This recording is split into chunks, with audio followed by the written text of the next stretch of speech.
യുഎഇയിലെ കാർഷിക മേഖലയ്ക്ക് പിന്തുണയുമായി ലുലു ഗ്രൂപ്പ് സ്വദേശി കർഷകരെ പ്രോത്സാഹിപ്പിക്കാനും കാർഷിക വിഭവങ്ങൾക്ക് വിപണി ഒരുക്കാനും സഹായിക്കുന്ന മേളയ്ക്ക് യുഎഇയിലെ ലുലു ഹൈപ്പർ മാർക്കറ്റുകളിൽ തുടക്കമായി. സ്വദേശികളിൽ നിന്നും കൂടുതൽ ഉൽപ്പന്നങ്ങൾ സംഭരിക്കുമെന്ന് Lulu group chairman MA. Yusuff Ali പറഞ്ഞു.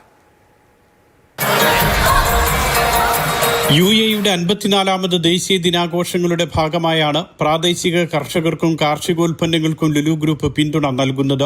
അൽ ഇമറാത്ത് അവൽ എന്ന പേരിലാണ് രാജ്യത്തെ ലുലു ഹൈപ്പർ മാർക്കറ്റുകളിൽ സ്വദേശി ഉൽപ്പന്നങ്ങളുടെ മേള. യുഎഇ ഉൽപ്പന്നങ്ങൾക്ക് മികച്ച ഓഫറുകളും പ്രഖ്യാപിച്ചിട്ടുണ്ട്. അബുദാബി ഗാലിദിയ മോളിലെ ലുലു ഹൈപ്പർ മാർക്കറ്റിലായിരുന്നു ഔദ്യോഗിക ഉദ്ഘാടനം. Dhabi holdings chairman Sheikh Mohammed bin Nahyan bin Mubarak Al Nahyan, UAE wrestling federation secretary general Sheikh Hamdan bin Saeed bin Tahnoun Al Nahyan, Lulu group chairman MA. Yusuff Ali തുടങ്ങിയവരുടെ സാന്നിധ്യത്തിലായിരുന്നു ചടങ്ങ്. പ്രാദേശിക കാർഷിക ഉൽപ്പന്നങ്ങൾക്ക് കൂടുതൽ വിപണി ലുലു സ്റ്റോറുകളിൽ ഒരുക്കുമെന്ന് എം.എ. യൂസഫ് അലി പറഞ്ഞു. യുഎഇയിലെ പ്രാദേശിക ഉൽപ്പന്നങ്ങൾ കൂടുതൽ സംഭരിക്കുന്നതിനുള്ള ധാരണാപത്രവും ചടങ്ങിൽ ഒപ്പുവെച്ചു. Silal food security CEO Humaid Ahmed Al Rumaithi, Lulu group executive director M A. Ashraf Ali, M A. Saleem, Lulu group CEO Saifee Rupawala, V I. Saleem, global operations director V. Nandakumar തുടങ്ങിയവർ പങ്കെടുത്തു. Mathrubhumi news, Abu Dhabi.